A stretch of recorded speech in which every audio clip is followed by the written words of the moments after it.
Hello everyone, welcome back to a YouTube channel.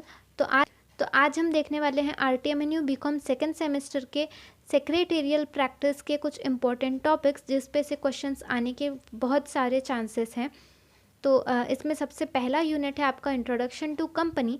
पर उससे पहले अगर आपने वीडियो को लाइक नहीं किया है तो वीडियो को लाइक ज़रूर कर दीजिए, और इसके ही रिलेटेड रिवीजन सीरीज़ अपने चैनल पे ऑलरेडी अपलोडेड है। तो अगर आपने ये सारी चीज़ों की रिवीजन नहीं देखी है तो आप उसे देख सकते हैं। मैंने उन सारे वीडियोस की लिंक डिस्क्रिप्शन बॉक्स में दे रखी है, आप वहाँ से उसे चेक कर सकते हैं।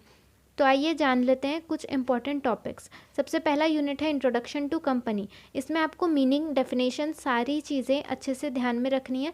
साथ ही इंडियन कंपनीज एक्ट 1956 होता है, ये आपको याद रखना है। जहाँ जहाँ पे आपको सेक्शन दिया गया है उसको आपको लर्न कर लेना है।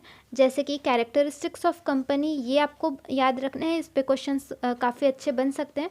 साथ ही लिफ्टिंग द कॉर्पोरेट वेल, ये क्या होता है, बस इसका मीनिंग आप पढ़ लीजिए तो उतना भी आपके लिए काफ़ी हो जाएगा। इस पे सिर्फ मीनिंग पे से कोई क्वेश्चन बनने के चांसेस हैं। साथ ही अगर आप स्टैट्यूटरी एक्सेप्शंस पढ़ ले तो अच्छा रहेगा, नहीं तो भी इट्स ओके। इसके बाद काइंड्स ऑफ कंपनीज़, इसको आपको ध्यान में रखना है। काइंड्स काफ़ी सारे होते हैं, based on incorporation, based on liability, based on number of members, based on control, based on ownership. इस तरीके से काफ़ी तरीके की कंपनीज़ पाई जाती हैं, और इसके बारे में डिटेल में अपन ने रिवीजन सीरीज़ में पहले ही पढ़ चुके हैं। तो अगर आपने वो वीडियो नहीं देखा है तो आप जाके वहाँ से चेक कर सकते हैं। इसके बाद कन्वर्जन ऑफ कंपनीज़ इतना इम्पोर्टेंट टॉपिक नहीं है, आप इसे स्किप कर सकते हैं चाहे तो। इसके बाद ड्यूटीज़ ऑफ प्रमोटर, ये आपको ज़रूर से पढ़ना है। इसमें क्या क्या ड्यूटीज़ होती हैं प्रमोटर की, प्रमोटर करता क्या है, ये आपको पढ़ने को मिलेगा। इसके बाद आपको availability and approval of the name, ये टॉपिक स्किप नहीं करना है। और कौन कौन से डॉक्यूमेंट्स फाइल करने होते हैं रजिस्ट्रार के पास, जैसे कि memorandum of association, article of association, notice, agreement, return, list of director, return consent of the director, statutory declaration, payment of fees, ये सारी चीज़ें आपको डॉक्यूमेंट्स लगती हैं जब आपका इनकॉर्पोरेशन हो रहा होता है कंपनी का तब। तो ये सारे डॉक्यूमेंट्स भी आपको याद रखने हैं। उसके बाद कमेंसमेंट के वक्त कौन से डॉक्यूमेंट्स फिल करते हैं हम, ये भी आप याद रख सकते हैं। ये भी आपको पढ़ के जाना है।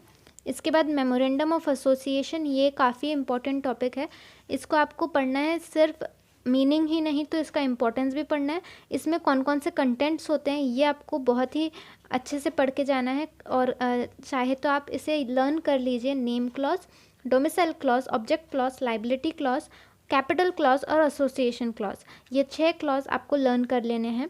इसके बाद टेबल बी, टेबल सी, टेबल डी, टेबल ई, ये सारे हैं forms of memorandum of association. ये किस किस चीज़ों के लिए काम आते हैं ये आपको एक बार पढ़ लेना है। और वैसे ही alteration of memorandum of association, इसमें कौन सी चीज़ के लिए क्या सेक्शन दिया गया है ये आपको याद रखना है। डॉक्ट्रिन ऑफ अल्ट्रा वायरस, ये भी काफ़ी इंपॉर्टेंट है, इस पर भी आपको क्वेश्चन बन सकता है। आर्टिकल ऑफ एसोसिएशन, इसमें भी आपको कंटेंट तो नहीं पढ़ना है, कंटेंट काफ़ी है इसमें, इस पर क्वेश्चन नहीं बनेगा, बट आर्टिकल ऑफ एसोसिएशन का मीनिंग क्या होता है ये आपको पढ़ना है। साथ ही doctrine of constructive notice, doctrine of indoor management, इन दोनों के सिर्फ मीनिंग पढ़ लेना है आपको। इसके बाद डायरेक्टर्स में आप काइंड्स ऑफ डायरेक्टर और नंबर ऑफ डायरेक्टर, ये 2 चीज़ आप पढ़ के रखिए। और मीनिंग में तो सिर्फ आपको उतना ही पढ़ना है। Director means a director appointed to the board of a company, ये कौन से सेक्शन में दिया गया है, 2 क्लॉज 34 ऑफ कंपनीज एक्ट 2013। इसके बाद पावर ऑफ डायरेक्टर और ड्यूटीज़ ऑफ डायरेक्टर, ये 2 टॉपिक आपको पढ़ने हैं बस। इसमें सिर्फ आप हेडिंग पढ़ लीजिएगा, उतना काफ़ी है। इसके बाद डायरेक्टर्स अपॉइंटमेंट नंबर का मीनिंग क्या होता है ये आप पढ़ लीजिएगा। कंपनी सेक्रेटरी का मीनिंग क्या होता है और कितने टाइप ऑफ कंपनी सेक्रेटरी होते हैं ये आपको पढ़ना है। इसके बाद नेक्स्ट चैप्टर है हमारा कंपनी मीटिंग्स एंड रिजोल्यूशंस। तो कंपनी मीटिंग्स का मीनिंग आपको पढ़ना है, आपको हर चीज़ के जितना भी डेफिनेशन दी है वो तो पढ़ना ही है। इसके बाद ऑफ कंपनी मीटिंग्स, ये भी आपको पढ़ना है, टाइप्स दिए गए हैं इसमें।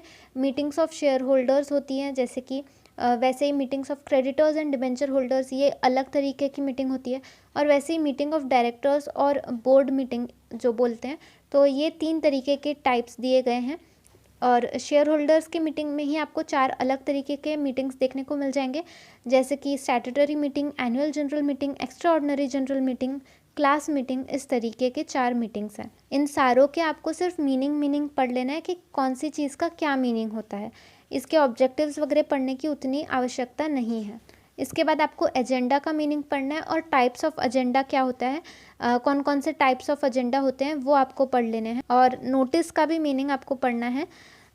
उसके बाद कोरम फॉर मीटिंग क्या होता है वो आपको पढ़ना है। कोरम यानी कि उतने बंदे उतने मिनिमम नंबर ऑफ़ पीपल वहाँ पे आने ही चाहिए तभी मीटिंग होगी। इसको कोरम बोला जाता है मीटिंग का। तो अगर पब्लिक कंपनी है तो मिनिमम 5 मेंबर्स पर्सनली वहाँ पे प्रेजेंट होने ही चाहिए, ये कोरम होता है पब्लिक कंपनी का। और वही अगर प्राइवेट कंपनी है तो 2 मेंबर्स प्रेजेंट होना आवश्यक होता है। उसके बाद मेथड्स ऑफ वोटिंग, ये काफ़ी इम्पोर्टेंट टॉपिक है, इसको आपको पढ़ के जाना है। और वोटिंग राइट्स भी पढ़ना है आपको। पोस्टल बैलेट का सिर्फ अगर आप मीनिंग पढ़ ले तो उतना काफ़ी है।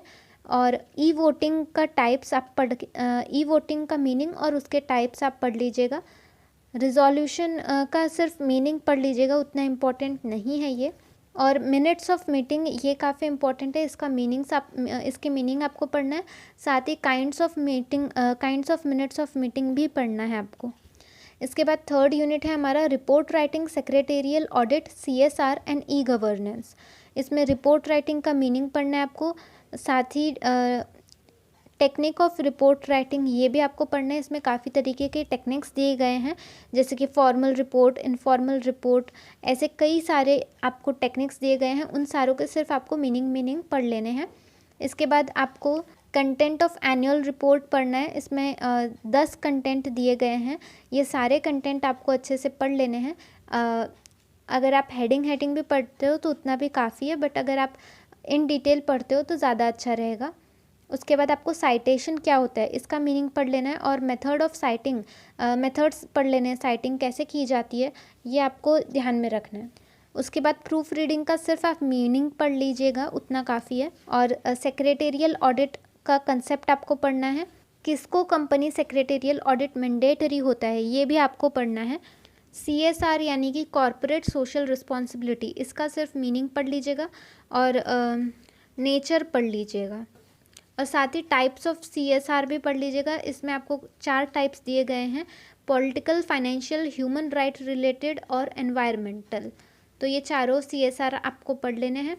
इसके बाद कॉर्पोरेट गवर्नेंस का मीनिंग क्या होता है ये आपको पढ़ना है। कंस्टिट्यूएंट्स ऑफ कॉर्पोरेट गवर्नेंस कौन कौन से होते हैं, 3 तरीके के कॉन्स्टिट्यूएंट्स दिए गए हैं। 3 मेन कॉन्स्टिट्यूएंट्स हैं इसके। पहला है बोर्ड ऑफ डायरेक्टर, दूसरा है स्टेक होल्डर और तीसरा है मैनेजमेंट। इसके बाद ई गवर्नेंस का आपको मीनिंग पढ़ना है। MCA 21 क्या होता है ये आपको पढ़ना है। MCA 21 का ऑब्जेक्टिव्स और बेनिफिट्स, ये दोनों आपको अच्छे से पढ़ लेने हैं, इस पे क्वेश्चन बनने के चांसेस हैं। इसके बाद यूनिट 4 जो है वो है हमारा की मैनेजरियल पर्सनल। की मैनेजरियल पर्सनल का मीनिंग क्या होता है, इसमें क्या क्या आता है, जैसे कि मैनेजिंग डायरेक्टर, मैनेजिंग डायरेक्टर का मीनिंग क्या होता है ये आपको पढ़ना है। मैनेजिंग डायरेक्टर के powers, functions, duties and responsibilities, ये सिर्फ आप हेडिंग पढ़ लीजिए। आप अगर ध्यान में रख सकते हैं तो बहुत ही अच्छी बात है, इस पे क्वेश्चन बनने के चांसेस हैं। साथ ही रेम्यूनरेशन मैनेजिंग डायरेक्टर का क्या होता है, जितना भी आपका नेट प्रॉफिट बना है कंपनी का उसके 5% से ज़्यादा रेम्यूनरेशन आप मैनेजिंग डायरेक्टर को नहीं दे सकते, ऐसा डिसाइडेड होता है। और वही मैनेजिंग डायरेक्टर 5 साल से ज़्यादा सालों के लिए अपॉइंट नहीं किया जा सकता है। होल टाइम डायरेक्टर्स का मीनिंग क्या होता है वो भी आपको पढ़ना है। साथ ही मतलब मैनेजर, ये सारे जितने भी की मैनेजरियल पर्सनल है उनके मीनिंग आपको पढ़ने ही हैं।